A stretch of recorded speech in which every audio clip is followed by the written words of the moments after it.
이게 되게 억울할 수가 있어요. 양치를 잘하는 것과 잇몸 여드름이 생기는 거는 관계가 없어요. 아무리 잇몸을 열심히 관리를 해도 사실은 계속해서 문제가 생길 수밖에 없는 거죠. 이게 계속 방치가 되면요, 결국에는 발치까지 가는 경우가 굉장히 많습니다. 그 전에 우리가 해볼 수가 있는 치료 방법들이 조금 몇 가지가 있기는 합니다. 네, 안녕하세요. 이해주는 남자들 임종호 원장입니다. 이 영상 보고 계신 분들 가끔 거울 보다 보면은 내 잇몸에 뭔가 여드름 같은 거 잡힌 거 본 적이 분명히 한 번쯤은 있을 거예요. 치과를 가야 하나? 아프진 않은데? 하고 생각한 적이 분명히 있으실 겁니다. 이렇게 잇몸에 여드름처럼 보이는 게 잇몸 고름이 잡힌 겁니다. 치아 안쪽에 문제가 생겨서 이 염증이 자체적으로 배농을 하기 위해서 만들어내는 길이 바로 이런 농루라고 하는 거고요. 보통은 증상이 없습니다. 그래서 오늘은 갑작스럽게 생긴 이 여드름, 농루에 대해서 이제 설명을 해보려고 하는데요. 사진을 보면서 설명드리기 전에 구독과 좋아요 꼭 부탁드리겠습니다. 사진을 잠깐 볼게요. 처음에는 이게 작게 생겼다가 점점 부풀어 오릅니다. 그리고 아까 말씀드린 것처럼 아프진 않아요, 그렇게. 그러다가 어느 순간 통 터지고 쓱 작아집니다. 이거를 짧게는 몇 주, 길게는 몇 개월 단위로 계속해서 작아졌다 컸다가를 반복을 하게 되는 게 농루의 특징입니다. 그러면 이 양치도 잘하고 치아 관리도 잘 했는데 왜 갑자기 잇몸에 이런 고름 주머니가 생기는 걸까요?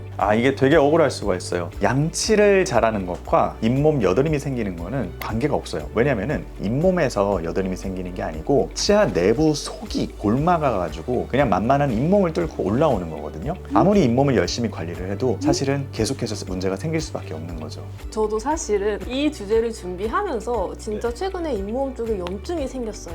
치과를 갔거든요. 갔는데 저는 사실 그 크라운 사이에 뭐가 껴가지고 생긴 거라고 하더라고요. 아프셨죠? 네, 아팠어요, 되게. 아프니까 보통 가거든요. 근데 이 염증, 여드름 같은 경우에는 특징이 안 아파요. 그러니까 보통은 여드름 같은 게 계속 잡혀가지고 오시는 분들은 딱 이제 예민하게 자기 몸 잘 챙기시는 분들인데, 아파가지고 가는 분들은 이 몸에 그냥 뭐가 낀 거다, 아니면 부은 거다. 그래서 이거는 잇몸 여드름과는 구분을 해야 됩니다. 그래서 지금 PD님이 아프셨던 곳은 여기에 음식물이 껴가지고 아프셨던 거고, 지금 제가 계속 말씀드리고 있는 여드름이 생기는 거는 요 뿌리 끝에서 문제가 생기는 겁니다. 이런 데 생기면 보통은 이거를 잇몸 여드름, 농루라고 하고요. 이런 데 생기면 이거는 그냥 잇몸 염증이라고 보시면 됩니다.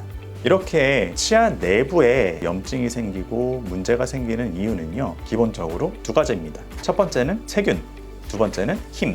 첫 번째 세균 감염 같은 경우에는 안에 충치가 생기든지, 아니면은 예전에 이제 신경치료를 한번 받았는데 조금 남아있는 염증이 있어가지고 이게 재발을 했다든지, 이런 세균성 감염에 의해 가지고 농루가 생기게 되는 거고, 두 번째 힘 같은 경우에는 마찬가지로 너무 과도한 힘을 받게 되면은 치아의 내부가 점점 변성이 되고 염증이 생기고 죽어가게 됩니다. 죽어간 신경은 결국에는 세균의 온상이 되기 때문에 이쪽에서 결국 염증이 생기게 되는 거죠. 아까 전에도 제가 거듭 설명드린 것처럼 이 농루라는 거는 대부분 신경 괴사인 상태이기 때문에 큰 통증이 없어요. 그렇기 때문에 여러분들이 이제 고름이 잡혀도 그렇게 크게 신경을 안 쓰시는데요, 이거는 내부에서 이제 뭔가 골마가고 있다는 거고, 여드름이 한번 커졌다 작아졌다를 반복을 할 때마다 조금씩 염증이 커지고 있다는 신호입니다. 그래서 아프지 않더라도 꼭 치과를 가서 체크를 받아보셔야 됩니다.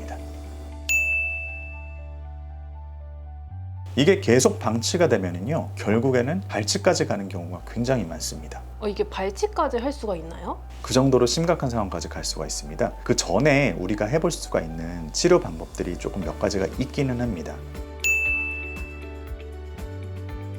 신경치료가 되어 있지 않은 치아인데 뿌리 끝에 고름이 생겼고 여드름이 생겼다, 그런 경우에는 신경치료를 해볼 수가 있어요. 이런 경우에는 굉장히 결과가 좋습니다. 하지만 보통 잇몸 여드름 같은 경우에는 신경치료가 이미 되어 있는 상태에서 염증이 재발해가지고 생기는 경우가 굉장히 많아요. 그런 경우에는 첫 번째로 해볼 수가 있는 게 재신경치료. 재신경치료가 안 된다면 치근단 절제술이라고 뿌리 끝부분을 자르게 되는 거죠. 보통 뿌리 끝에 한 3-4mm 정도에서 문제가 제일 많이 생기기 때문에 3-4mm 정도를 잘라주는 거를 치근단 절제술이라고 합니다. 그런데 어금니 같은 경우에는 접근이 이게 쉽지가 않아요. 그래가지고 보통 치근단 절제술은 한 5번째 치아라든지 아니면 6번째 치아의 앞단 뿌리까지만 좀 접근할 수 있는 게 현실적이기는 합니다. 그래도 이도저도 안 된다, 근데 치아 모양이 다행히 뽑기 쉽게 되어 있다, 그러면 그럴 때 해볼 수가 있는 거는 치아를 싹 뽑았다가 조심스럽게 치근단 절제술을 바깥에서 해버리고 다시 쏙 재식을 하는 치아 재식술이라는 거를 마지막으로 해볼 수가 있습니다. 뭔가 자기 치아를 살짝 뽑았다가 그 다음에 치근단 절제술을 하고 다시 신경 쓸 그렇죠. 수 있는. 치근단 절제술을 입 안에서 하느냐 아니면 뽑아서 바깥에서 하느냐, 이 차이가 있는 거죠. 근데 결국에는 발치가 되는 경우가 굉장히 많습니다. 그래서 애초에 여드름이 처음에 생겼을 때 조치할 수 있는 게 무언가라도 있는지 그거를 꼭 한번 확인을 하고 조기에 조금 치료를 그렇게 받아 놓으시는 것이 발치까지 갈 수 있는 가능성을 조금이라도 줄이는 길이라고 볼 수 있습니다.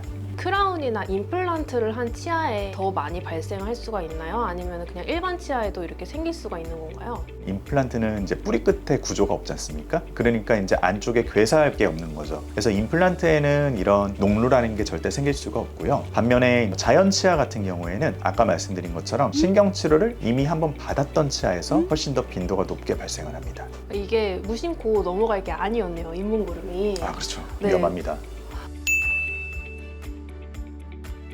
그래서 이 무시무시한 잇몸고름을 좀 예방할 수 있는 그런 방법도 있을까요? 치료를 받으신 치아라면은 사실은 예방하는 게 잇몸 주변이라도 그냥 최대한 깨끗하게 이제 관리를 해주시는 겁니다. 그리고 나서 내가 씌운 뭐 크라운 같은 것들이 있으면은 또 다시 한번 이쪽으로 썩어 들어와가지고 뿌리 끝에서 고름이 재발생을 할 수가 있거든요. 그래서 보철물을 한 게 있다면은 신경 치료를 한 게 있다면은 꼼꼼히 그거를 주기적으로 체크를 잘 받으시고요. 평소에 할 수 있는 것 중에 가장 효과적이고 가장 중요하고 이거는 사실은 잇몸 여드름을 위해서뿐만이 아니고 전체적인 치아 건강과 턱 관절의 건강을 위해서인데요. 절대로 딱딱하고 질긴 거 많이 씹지 않는 거. 그래서 치아가 무리한 힘을 받지 않게 하는 것들이 결국에는 이런 현상들이 생기는 것들을 좀 방지해 줄 수 있는 가장 좋은 길입니다.